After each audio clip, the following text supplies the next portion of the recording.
All right, DC, make sure my language is nice, okay? Yeah. Welcome, everybody. Tonight, I put together a presentation that it's operations on a model railroad. So it's been shaped, the presentation, to fit, some of the things I plan to do, a couple of things I've done. And I'm really open to any feedback, any questions, any ideas, suggestions, because I got an up session coming up in about 8 or 9 days, and I thought I still got time to make some changes. So with that, I'm going to share the screen. And is anything coming up? Nope. You don't see anything, do you? Nope. Not. Oh, wonderful. Let me see. Where did you go, baby? Oh,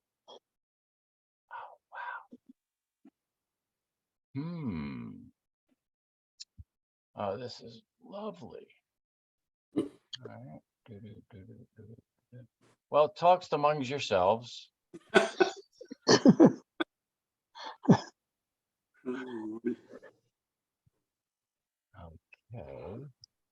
Let's drop that. Let's try this again. Yeah. Oh, yay. Good. I was gonna say, if this didn't pop up, I'd be surprised. I put a couple hours into this last night, had it all ready to go, and it didn't take. I couldn't find it. Anyhow, so be it. So operations on the Western Atlantic Railroad, and for those of you that might not know, LeBron, since he does the Western Atlantic, we've subnamed our respective layouts for South and North Branch. So with that, these are, just the topics, some of the backstory around how I got to where I am with this layout and how that led to the design and the inclusion of interchanges and the rationale for that.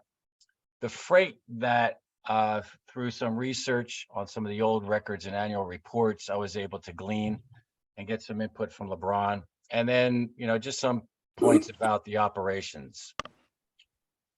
So the backstory is I had these must-haves. I just envisioned, trains running through cool scenes. And I wanted to use a combination of civilian and military. I almost overdid it when I wanted to do the north in Chattanooga and the south in Atlanta. And that was like, that was almost stupid. So I just kept it to a southern railroad. But again, I thought the interesting elements of civilian and military operations would be fun.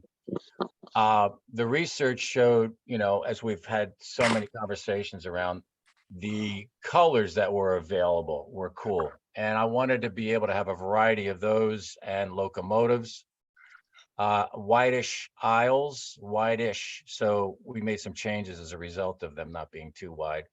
Have multiple trains running, and I wanted a decent height for optimum viewing as well as being able to operate. That's the backstory.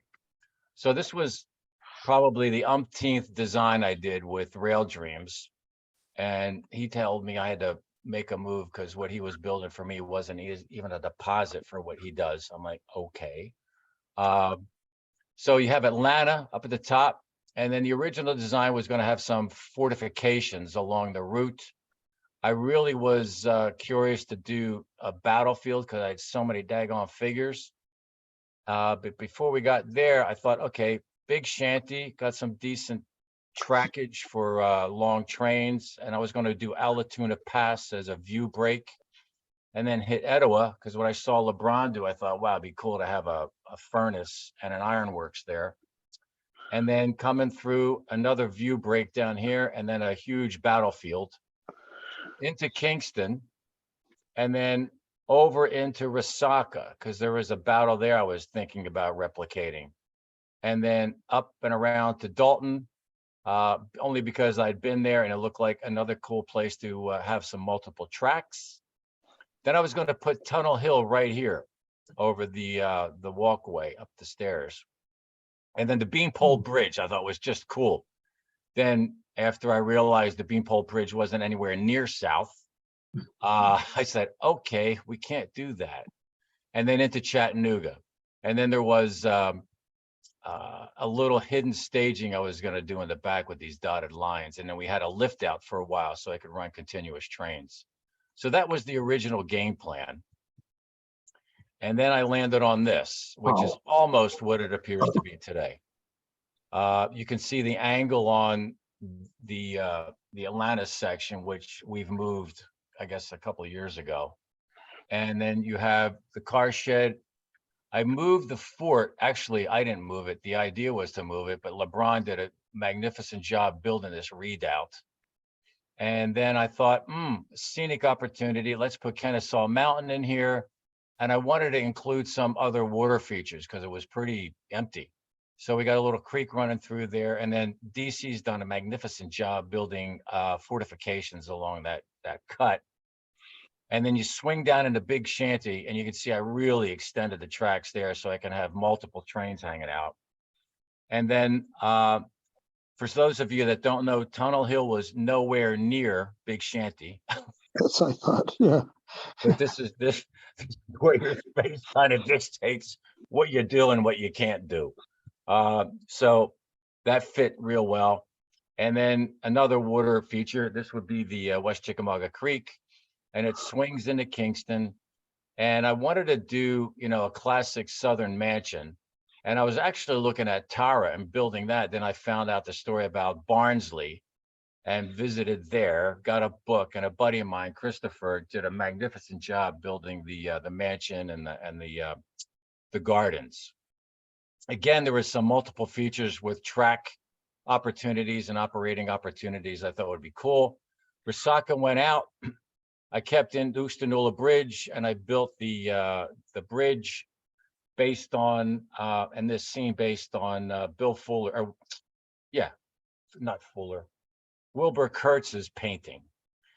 And because I thought, I got a reference point. And when I was doing this early on, I didn't have a lot of research around anything else. I was going off primarily by the movie The Great Locomotive Chase and anything I found out in books. So that pretty much dictated why I chose the W&A. And then we put in Alatoona Pass here because it was a nice closing feature for the end of the peninsula. DC built a beautiful swamp and the stock pens. And in Dalton, I kept, again, because of the operations opportunity. You have some cattle. It was a big cattle depot. And then it also linked up with the East Tennessee and Georgia. And then over through a view block, and the Howe Trust replaced the Beanpole Bridge. And here's Chickamauga Creek. As some of you might know, the W&A crossed at Chickamauga. David and LeBron, you can check me on this, but I think it was close to like 11 times. So there were a lot. What's that? It was a bunch. Yeah. Yeah, a lot of bridges. And then we come into to Chattanooga. And so with that, these were the interchanges that I got to take advantage of. So out of Atlanta, you had these lines: Atlanta and West Point, Georgia, Macon and Western. Out of Kingston, you had Rome, Dalton, the East Tennessee and Georgia, and Chattanooga, you had Nashville and Chattanooga and Memphis and Charleston. And it's almost like I'm a glutton for punishment because I'm thinking now I got to make cars for all these lines and I got to get some locomotives for them. But that's cool. I can do this. I want to acknowledge John Ott because John gave us decals for the Georgia Railroad, the Western and Atlantic, the Atlanta and West Point. And at some point, I've got to see what I can do to cajole him, barter, take my firstborn, and maybe we can do something with East Tennessee and Georgia Railroad. I just thought I'd throw that in there, LeBron. You never.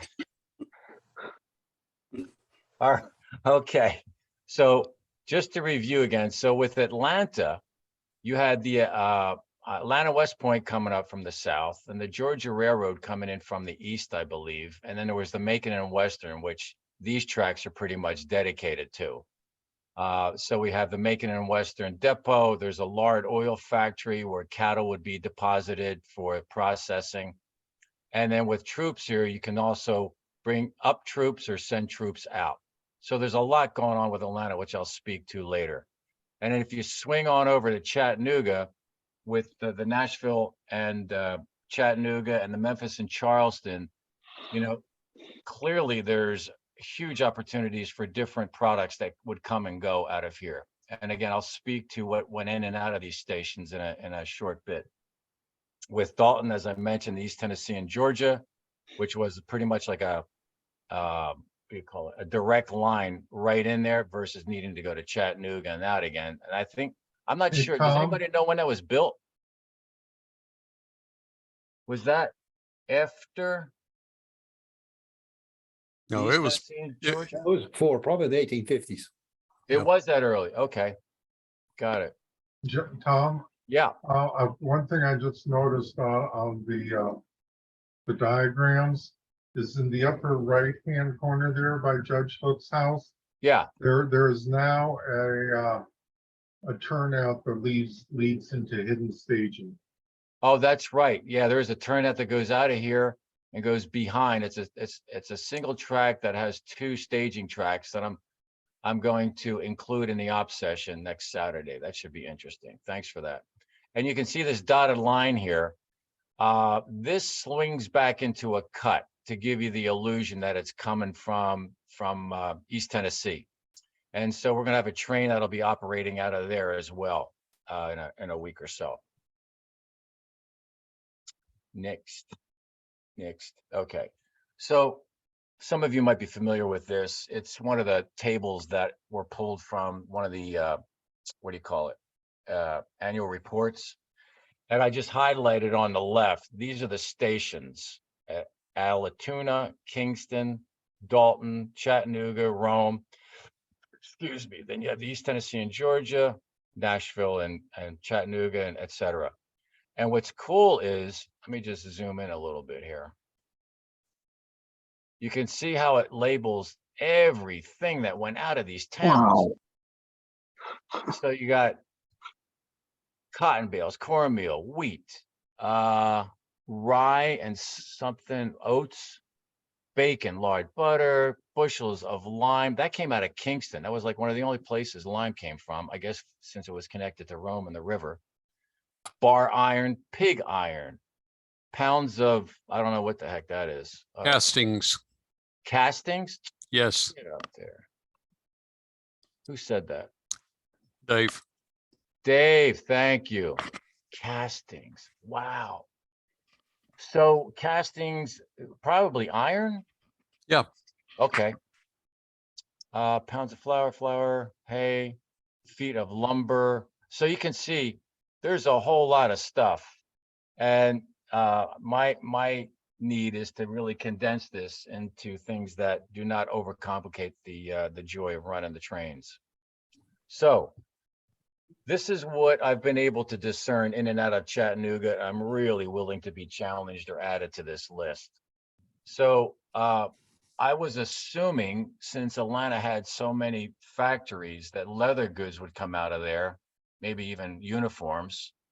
Troops would certainly be coming in from Big Shanty, house car, sorry, house cat on flat cars. So these are the vehicles with which I figure these things would have been moved. Just so that as I'm setting up the schedule and the trains, I will be able to rationalize what cars I would use. Then going out, I heard it was pig iron and coal. That came primarily, I think, Charlie, from the mining out toward Memphis, right? Would you agree? Brother Charles, lie if you have to. Just agree with me, will you? Yeah, well, when they went into the Middle Tennessee, they went after the pig iron mills, if you will, along the Tennessee River. So Right. yeah, definitely, around Jackson, Tennessee, and all along the Tennessee River. Oh, okay. Okay. I'll talk to you more. So yeah, it's one of the things I was curious about is, did the pig iron and coal actually was sourced out of Chattanooga, or was it delivered and moved out? Yeah, just outside of Chattanooga, you had a lot of coal, within sight of the town even. And then across in northern Georgia, you had more coal down there too. Oh, okay, great. Good. Thank you, David. Tom?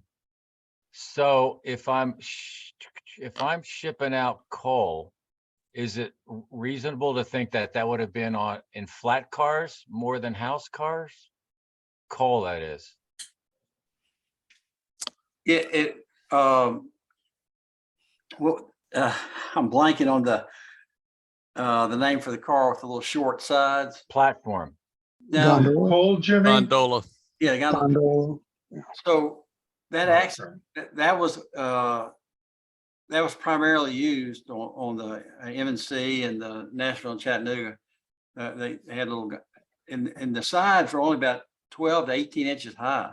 Right, I mean, right. you load that thing with coal, and it was heavy. Good. So that's what I'll use. And then, of course, I guess pig iron would have been shipped in house cars, or anybody take a guess on that? And Whatever was available. ah, Right. and would pig iron be loose like coal and they just shovel it in, or are those in They're in barrels? pigs. They're They in would pigs. stack it. No, they look like a pig. Most of it's mud. Yeah, they would Uh, stack the pigs. Stacked. Okay. God, okay. I gotta get Jerry to redeem me some pig iron. Tom, It looks like you need another 5-pack of the BTS GOMs, Yep. Dan? yeah, backing up on leather goods, this is something I picked up in looking into leather goods on the Atchison, Topeka in the 1880s. If we're talking hides, in other words, before the leather goods were processed, that was a highly a high stench product. And typically railroads, it was the worst, the oldest, the most outdated boxcars or whatever that were relegated for the hides, because once they were loaded with hides, they weren't good for anything else Wow. because of the smell that sunk into the wood. Right. So that's just something, a little additional thing to think about for leather goods. Yeah, the hides were rolled. And so you wouldn't have anything flat. They were all rolled, and the railroads were absolutely strict on that. They had to be rolled. So What make was yourself that? some rolls. What did that do for them that they were rolled, Dave? Less stench? Made it easier to handle them and easier to stack other cargo around them. From what I understand, the railroads didn't really like dealing with hides as shipment, because they were just Nasty. nasty to deal with. Geez, I'd hate to be the troops that had to get into one of those cars to go someplace. Yeah, really. So going out, you can see all of this, corn to eggs.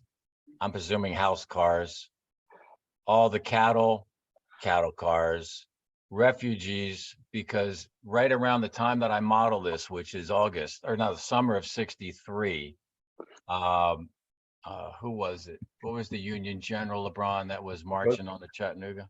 Rosencrantz. Yes. People were starting to leave Chattanooga, so there's passenger trains coming out of there. And I think they had some empties that went back to Dalton and Atlanta, but I don't know. I just put that in there for fun. Cotton to Atlanta, forget this. I don't know what the hell I was doing. And Niter, definitely not. No, that's forget those two. But there's an idea of in and out of Chicago, Chattanooga. Okay, I need more coffee. You got Braxton Bragg commanded the Confederate forces at that time, so they wouldn't be advancing to Chattanooga. Right, okay. What about ammunition and provisions?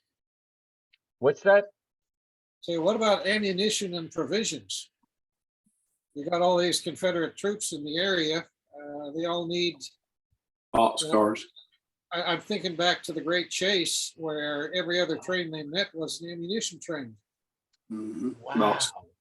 So would that be coming out of Chattanooga or Atlanta? Give me some idea of where that's moving from and to? What you Depends on what guesswork. the material was. Let's say it's gunpowder. Gunpowder could come from up in North Georgia and Tennessee and shipped down by rail to Georgia. No, it come from Augusta on the Georgia Augusta. Railroad. Yeah. I guess it was a gunpowder location. Yeah. In fact, I think part of that factory is still standing on the other side of the river up there. LeBron? Yeah, the time frame you're operating, I forgot what I was gonna say now, Tom. About the gunpowder? Yeah, all of the big, the Confederate troops were pulling out of Tennessee. So any kind of supplies are going to go to Rome, probably. Okay. Wow. All right. So I'm wondering if 1863 they would have, to John's point, would they have been shipping arms? Or they probably had what they had and they weren't getting any more at this time. No, they'd be shipping them. Okay. Yeah. Also, you brought troops in from Big Shanty. What about prisoners of war?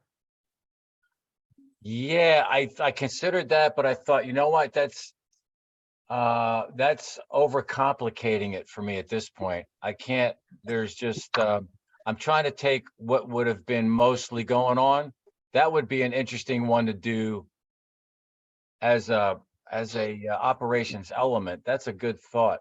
I'm taking notes on this stuff. Thank you, guys. There would not have been a lot of prisoners of war at that point because the Army of Tennessee was retreating and limited contact. Yeah, but you can always pick up Yeah. a bunch of pickets or some cavalry bunch that got wrong run, so you can justify it. Oh, yeah. Yeah. Cool. Are you referring late 63 or early 64? Summer 63. Summer 63. Yeah, they were still pretty much north in Chattanooga and north of Kennesaw. Right. Didn't Right. start into Atlanta until 64. Right. Your cotton would have come from central Georgia on the Macon and southern into Atlanta. It would have also come on the Georgia Railroad out of all of the southern area of Georgia. And then it would have headed on the Georgia route out to Augusta and moved from Augusta to Savannah and Charleston to be able to ship it to the warehouses where they would sell it in bulk on the auctioneer Right. block. Yeah, when I get to let's see, I'm not there yet. In fact, Dalton. the town I grew up in, Stone Mountain, Georgia, when they tried to burn the depot there in Stone Mountain, it was built out of Stone Mountain granite. Of course, it just burned the roof off of it. The rest of the building stood. But what they were really trying to do is it was like 400 bales, huge bales of cotton there. They wanted to burn that cotton up so that it couldn't be sold for profit, for Confederate profits. So, Right. and Well, all you know that. what? That speaks. So let me just cut down to Kingston. So it's my understanding that Kingston was an interchange, obviously, to Rome, but that a lot of cotton went out of Kingston to Rome to the Coosa River. Mhm. So it would be going out of Kingston. Cotton would not be coming into Kingston, right? Just loaded in different barges and the ability to get it south. All the Right. cotton that they could raise and ship would have head to Savannah or Charleston or to Brunswick, Georgia. Most of it to Savannah. Right. And Yeah. the cotton exchange houses are still there. Right. So speaking of Kingston, this is what I kind of surmised based on that table I showed you a minute ago. But what I couldn't figure out is why Kingston would have all of this coming in. Hogs, cattle, horses, mules, sheep, North and goats. Georgia. A lot of farms in North Georgia. Even today, there's a lot But of why farms. would they be shipping all this to Kingston? Any idea? They'd have to bring it from out of Rome. They'd have to bring it from the western portion of the state over to Kingston to put it on the rails to carry it south or to get it away from the enemy hands. Oh, Anything- So you're anything- saying they probably shipped these from Dalton to Chattanooga to Kingston to get them further south? Correct. Okay, Out of- Mhm. all right. And these are just some of the other things I picked up. I added lumber after I saw that table. Mhm. But I don't know where the hell to take the lumber because I don't have any lumber sidings on the layout. So I don't know. When DC comes up here, I'm gonna have him make one.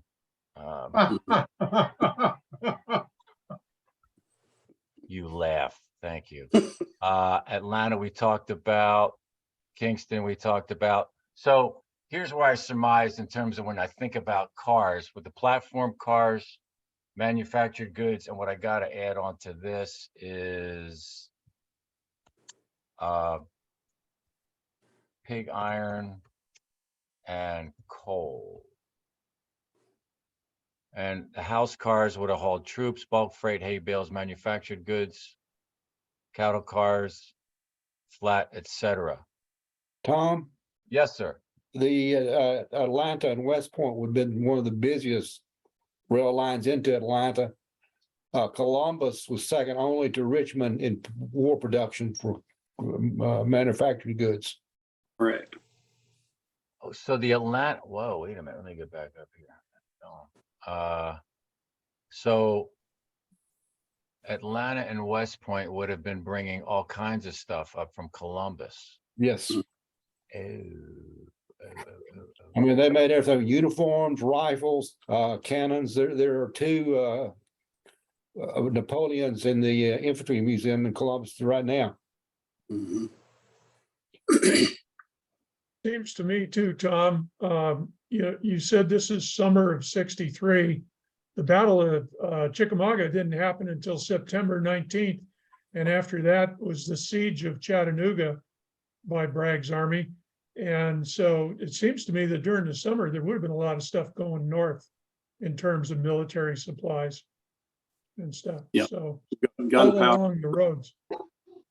that was my thought. I mean, if his army's up there, they're still going to need to supply him in Chattanooga.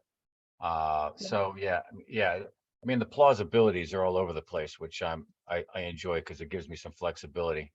And anyhow, Okay, So- on the cotton transportation, it would not be on the platform cars if they could possibly help it.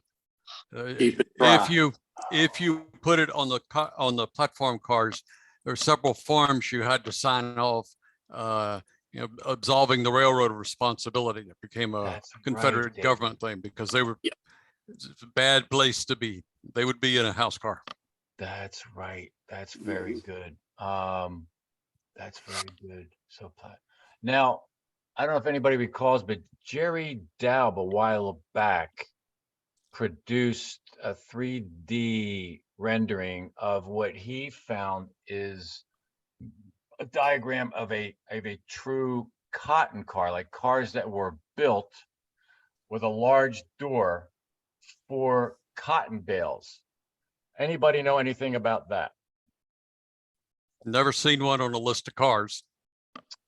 Yeah, right, Dave? Yeah, interesting. I was hoping he'd be on tonight just to see what was up with that. Okay, so the next thing I want to show you is how I transferred, how I kind of came up with a design for a waybill. And this didn't work out at all because it came out all distorted. Let me hold on. I'm going to stop this and see if I can pull up the one that would show what it actually looks like. This is another time when you guys can talk among yourselves.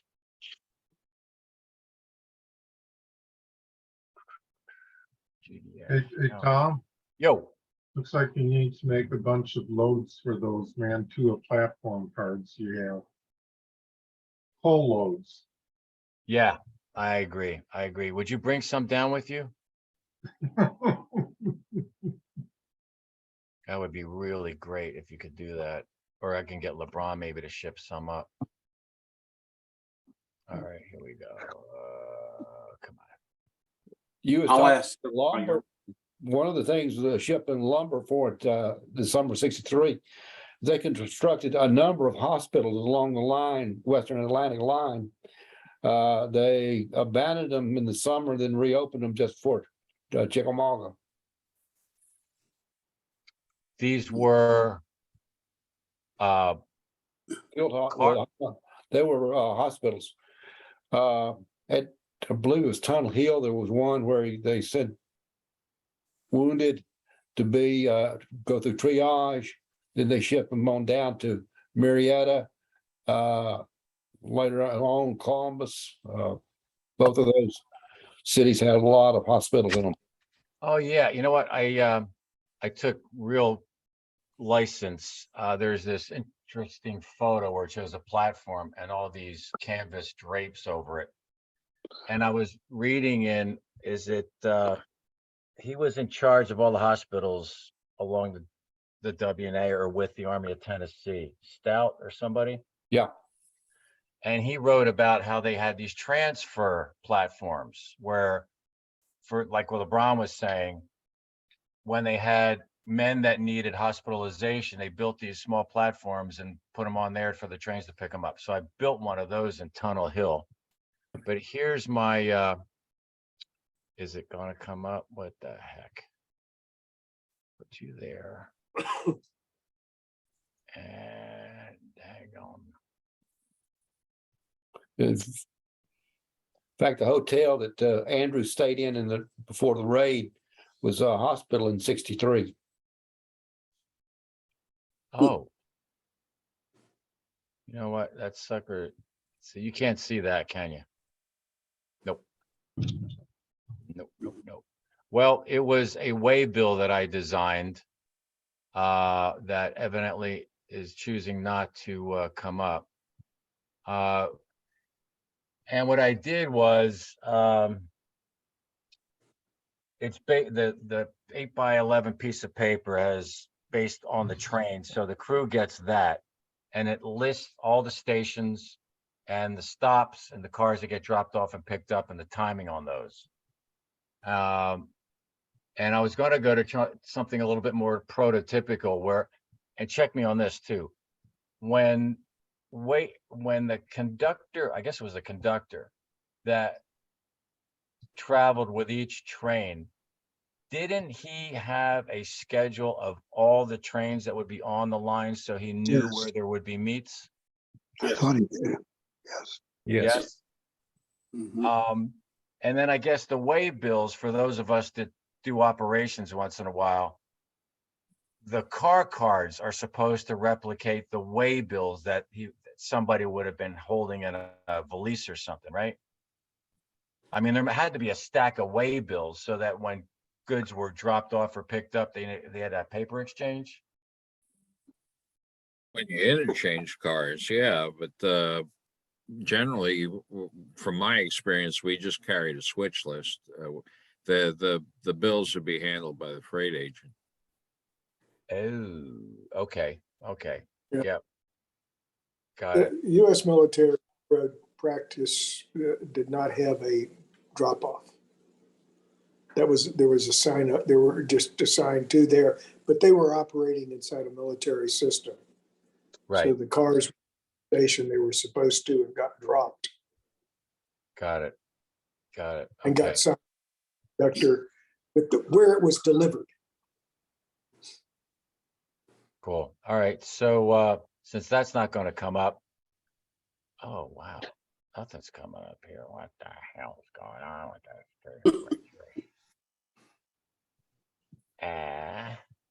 While you're looking for that, was it Dave that was mentioned in Columbus a while ago? It was me. LeBron, how did they what route did they use to get the iron ore out of East Tennessee to get it down to Columbus, Georgia? I've never seen anything about that. How are they getting their iron ore? They would have had to either come up on the Chattahoochee or Atlanta and West Point. A number of lines came into Opelika, Alabama, and then there to Columbus. That makes sense. Yeah. Because there was a lot of iron ore coming out of East Tennessee and right there in Cranberry, North Carolina. Well, it looks like my whatever's going on here is not cooperating and I can't pull up the last side. What the hell? Golly. Anyway, so we're done. You're not If gonna you, show it running? if you want some reason for carrying lumber, Yes. they were making duplicate and spare bridges at this time in that area, and that lets you carry a lot of long timber from the south to wherever you want to stop it and build your spare bridge. Whoa. Oh, good. That's Logs, another every- note. Logs, large cut wood. That's great. Okay. And you Yeah, mentioned so- sawmills. There were sawmills all along the way because everywhere they built something, they put an on-site sawmill to build with. And they could take the stuff down and move along. So you could put as many sawmills on there as you wanted to, it'd be accurate. Yeah. Okay. Yeah. Yeah. Okay. There were even Probably places had a like- lot of firewood also. What's that, LeBron? I was just saying, even in places like what became the Chickamauga battlefield, there were already a number of sawmills there. I mean, Right. prolific throughout the South. Wow. Okay. Mhm. Well, it's fascinating because I'm seeing all kinds of possibilities now. More sawmills, more products, more tracks, bigger room. This is great. Mhm. How would they there's- haul the raw timber? Dave, do you know what kind of cars? What was the longest piece they could haul? I can't tell you right off the top of my head. I've got the listing of the sizes that were ordered on a number of places. So I can look it up for another time, but I don't have it right this second. Okay. Would it be raw logs and things like that? Or finished No. lumber? Or No, they sawed them where they were cut. You'd set up the sawmill out there and cut them, Right. and then send the finished logs to the site where they were going to build the spare. got it. Would they have had portable sawmills transported by the railroad, or would those be locally manufactured? The sawmills I know of, the steam ones, would be put in one place. They're not going to move for a long time because it's, you know, he's doing the cross ties for the railroad. He's going to be there for years. He didn't go nowhere. Many of the others would be slave labor sawmills without a steam component to it. And those would move Okay. anywhere, but then there's nothing really to show. It's just So a you'd have crosscut. saw pits, right? Yeah. You'd need a pit probably if you're sawing log. Yeah, but that doesn't take long if you got slaves to dig it. Right. Yeah, that's why I modeled the U.S. military railroad. We pay our labor. So, so if it was slave labor, all this lumber, all these trees were hand hewn into the specifications. Could be. No, they'd use the big saws and cut them to the size they wanted. Okay. But those logs were big. Right. Right. I get it. That's good. That's good. Confederate railroads haul anything like did they have anything like the prefabricated bridge system that the USMRR used? Well, that's what I'm talking about. Where they take a whole section out. Pardon? That's what I'm talking about. They would build Yeah. that in a building area and then take it down and store it. And then when the bridge that it was designed to replicate was destroyed, then they'd put it all on the cars and take it up there and then re-erect it. But all the pieces were the right size and in the right places, except there was no iron. You had to find the iron someplace else. Wow. I could have an element in the op session where there's East Tennessee unionists that burn the Howe Truss and I gotta bring a train in with another Howe Truss bridge. Just gotta make sure the fire alarm is off. That could be interesting. Okay, anything else, gentlemen? I'll mention one thing, and it's kind of a picayune amount of traffic.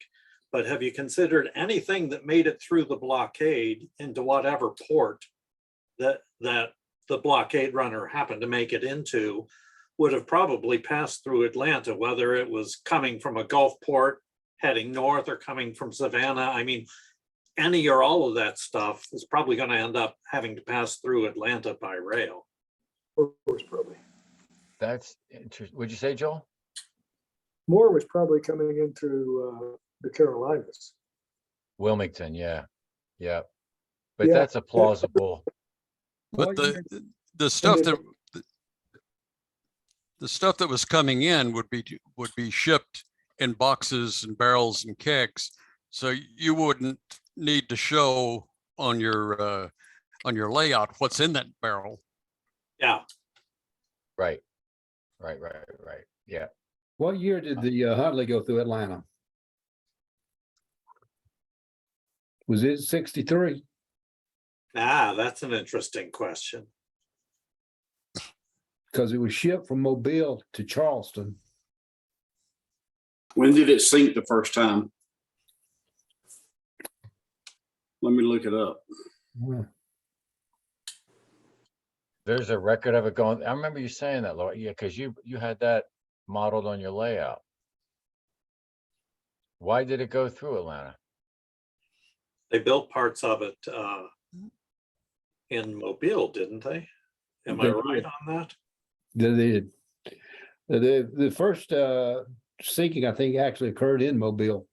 Ah, On a test. Yeah.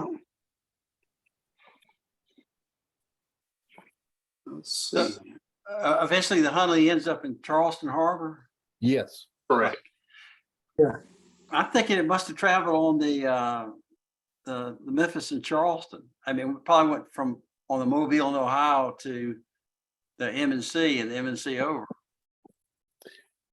Says here that it was built in Mobile, Alabama. It was first launched in July of 1863, which means it would have been launched in Mobile, Alabama the first time, and then traveled from Mobile. You could see why it would come up even possibly on the West Point route through Atlanta north, possibly to Chattanooga and over to Richmond. And it sank 2 more times in Richmond, and it killed 3 crews, Yes. but it sunk the ship. The last crew was buried about 10 years ago.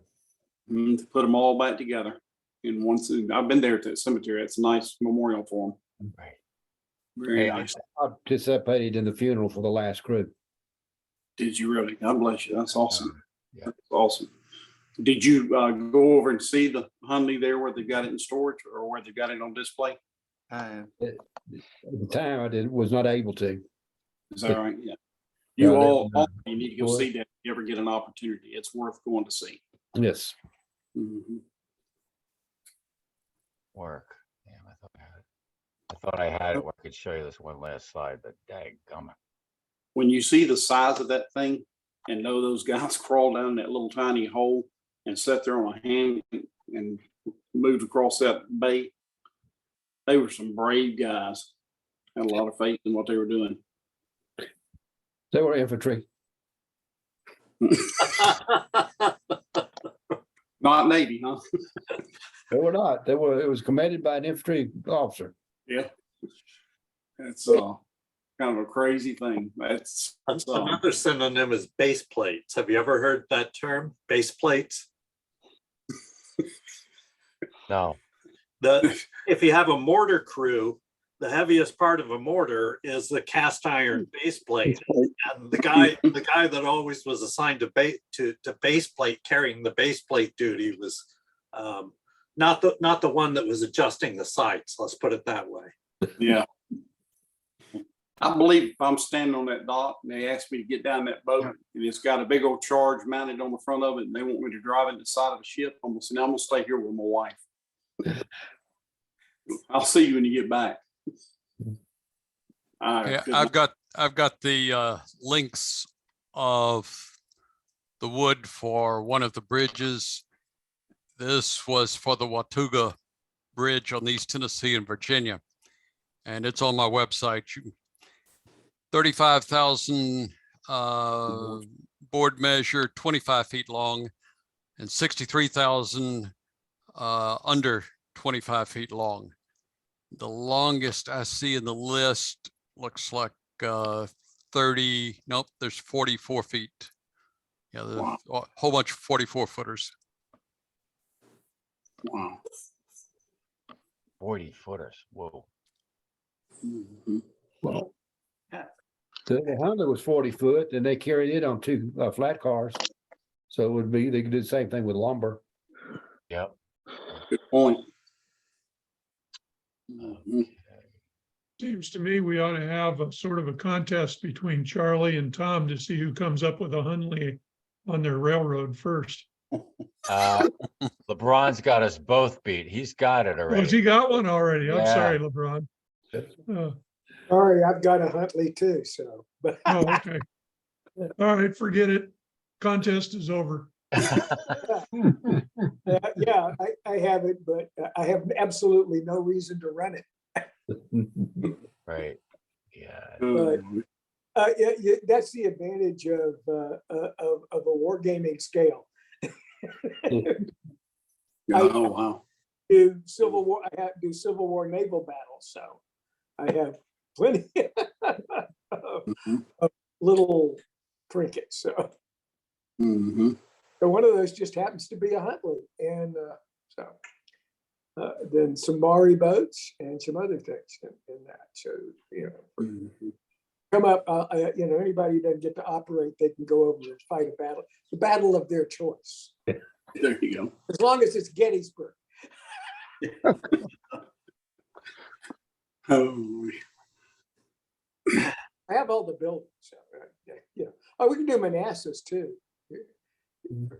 You Southern fellas, we'll let you do Manassas. I did a drawing to scale, HO scale for the Atlanta area from the area coming in through to the Georgia Railroad roundhouse. The room I have on my house is that my train room is 15 by 25 is not big enough to build it to scale. My God. That was a big area. Yeah. And when you think about 15 years earlier, Atlanta was just a puddle in the middle of nowhere, and they were trying to build it to be a hub. And by the time of 1858, 1857, it was a major railroad operating town. At that time, y'all already know this, but it wasn't the capital of Georgia either. So, but it grew so quickly, it became the capital later. And Milledgeville became the nut house. When we were young and growing up in Georgia, if you misbehaved or got out of line, your parents threatened to send you to Milledgeville. Yes, that's Whoa. true. Oh, man. Whiteboard. Okay. Well, yes. Anything else? Anybody care to share or ask about or? I have a question, Thom.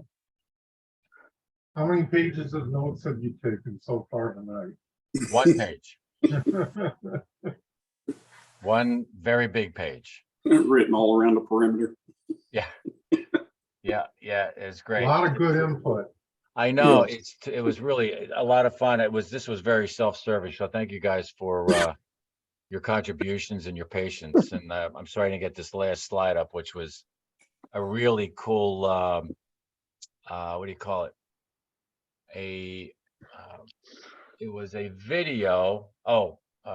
Stop action. Time-lapse video Oh. of the move of Atlanta. And this stinker is not pulling it up. And my buddy of mine, Andy, put this fantastic. So I'll get it running and I'll just send it out to the group and you get a chance. It's about a minute long, but it's a lot of fun. You get to see some facial expressions that you can appreciate as I'm cutting up the layout. So Gentlemen, great to see you. Stay well, build something, and be looking forward to seeing all of you next time, which will probably be a layout update. I forget who's on deck, but I'll solicit, and then I'll give you some images and videos of how the op session goes next week. So great to see you guys. If you would, feel free to pass my phone number to any of the guys in the club. Call me anytime if you got stuff you want to share or question and things you can share with me. John Ott, if you're still on here, I would love to get a hold of some of his records and see his Georgia Railroad records and things of that nature. So if you ever get a chance, call me. Yeah, matter of fact, John, if you could hang out a little bit after everybody leaves. Will do. Cool. All right. Well, we can stay and talk if you want. I'm in no rush. My wife leaves tomorrow for 3.5 weeks. I'm going to need company. You better be in a rush tonight. Model railroad time, it sounds like, Tom. Lots of it. Absolutely. Yeah, Absolutely. that's why I had to build my new train room upstairs. So, you know, I can go up. Separation of church and state, baby. Yes, go up to church. Right. Runs the rest of the state. Right. Right. Absolutely. Yes. Yes. I'm in my church right now, and it's when I get all the bells going on the locomotives, it feels like I'm right at the steps of the cathedral. Sing right along with them. Yeah. Yeah. Absolutely. Absolutely. Good. I'll throw a track plan in a couple of sessions. I hadn't finished it right. Yeah. Oh, great, Joel. Thank you. Yeah, keep me posted. Like I said, I'll put out an email, and I'll set the dates up, and you just sign up with whatever date works for you. Yeah, because I'll be swinging out to probably out to Brandy Station will be where I am. So I'll go from Alexandria out to Brandy. Oh, nice, nice. And Have then you all had the opportunity to go to a lot of the different battlefields and areas that things took place? Have you had the opportunity to go to some of the battlefields in the southern state? yeah, I've been through most, probably, but more professionally though in the Northeast, because college covers Gettysburg and Antietam. Mm-hmm. And in general staff, we just did Gettysburg. Right. So there, but I've been through most of the southern battlefields. Started those trips actually back in the 60s. Is that right? Yeah, because I'm rather quiet, but on my mother's side of the family, there were one Confederate officer and one NCO. Her great grandfather was a major